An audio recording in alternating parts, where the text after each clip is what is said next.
I'm Tyler and I'm from Aslington, but I've had a caravan in Morecambe for 14 years, so I thought, why not, as a semi-local, come and interview Marilyn. I'm Marilyn, and I had a B&B at the West End for 8 years. What kind of landlady you were? So, were you shy, were you outgoing, were you one for going up on karaoke? I was a bit crazy really, depending on the customers that we had in, because I'm a very outgoing person, and I wanted to please everybody and give them what they wanted really, and it worked very well. And it was just lovely meeting the kind of people. They were mainly older end of people, I would say, but they were so interesting, the characters that we got in over the years. So when the power station workers had gone, we actually took it over at that point, so we didn't have anybody registered to come and stay for the holidays. We had to sort of start from the beginning and advertise, and it didn't work. So we just found out that people came and knocked on your door, have you got a room, can you accommodate us, and that's how it worked. When you took over the B&B, had you ever done anything like that before?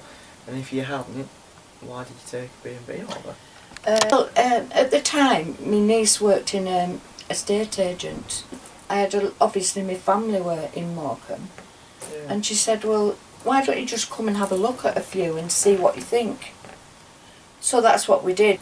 Why would I like being a landlady when you're making meals all the time and you're cleaning rooms all the time and it's just constant. But I loved it. Absolutely loved it. It wasn't consistent. One week you'd be full, and maybe the next week you'd only have 3 or 4 people in. Yeah. So it was a little bit like up and down. And if you were busy, it was all hands on and you had to do everything. And people just enjoyed coming, but it wasn't a family sort of thing really. Even though people did come with children, it was more older people that we had staying with us. And the people that came spent time in Morecambe, because that's what they'd come for really. They'd come for the holiday in Morecambe, and there was a lot more to do then. These old ladies used to come 3 times a year from Yorkshire. It was like you were looking after your auntie. They used to go to like a bingo night there or a whist night, and it finished at 10 o'clock and they would walk back. Well, sometimes it was dark, and they weren't back when they should have been, so we got a search party out looking for these 2 old ladies coming on the promenade. And that same couple, she used to take her teeth out before she was having a meal, and she put them in her handbag and the dog pinched them. And we couldn't get these teeth off the dog. Anyway, she didn't miss them until later on. And she said, I've lost my teeth. We've got the dog laid down on the floor, trying to open the mouth to get these teeth out. Anyway, eventually we did, and obviously I had to go and get some special stuff to cleanse them. And then I said, I found your teeth. I told a lie. I said they were on the floor by the bedside table. What was your role at the accommodation? So it says like laundry, cook, washing up. Well, I did the whole lot, but like my family, my daughter in particular, obviously she was at school.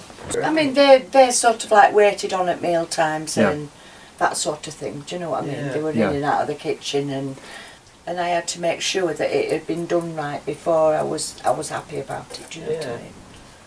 Yeah. That's my mother in me. Is it? It was when we sort of thought, right, well, we've got students in, and we took workmen in. After the students and everything, I mean, obviously some of the rooms were an absolute nightmare. Okay, and the workmen, they were just similar to the students, if you like. Yeah. They just came to stay maybe 2 weeks at a time, and then they'd come back and do another 2 weeks, depending on what they were working on. Can you recall any interesting or amusing incidents? One of my students, I used to make his sandwiches up and whatever, and a drink. And he'd come back and he said, "Oh, can you make me a tuna tomorrow?" And he was selling them. I was making sandwiches and he was selling them to his friends. Is that how good they were? It must have been. And we're still friends now. A man came with this lady, and they were probably in their 50s. They knocked on the door, and obviously I answered and took them upstairs and showed them the room. And they had this argument going on, and she said, would you bring your wife to a dump like this? No, then we had a German fella, and you couldn't really understand what he was saying, but you got the gist of it, and he came and he had his breakfast. And Pete had said to him, "Will you be coming for your evening meal tonight?" "No, that's fine." So what does he do? He turns up wanting an evening meal. So Pete's panicking. I said, "Look, just go to a fish and chip shop over the road." Pete was doing this faulty towers thing in the kitchen, like leg going up like that, and he's yeah. Occasionally we took some children from a children's home in for a week, and you looked after them. You took them to places, entertained them, and made sure they were all right. And it was all right until one of them set fire to the bedroom, and they also threw things out of the window into the backyard, like table lamps, and it was a total wreck. Obviously, you were a very busy lady during your time of owning the B&B. Did you get a chance to ever go out? But I had a friend who had a boarding house, and she and I used to go, I think it was on a Thursday night, for a couple of hours to the Battery.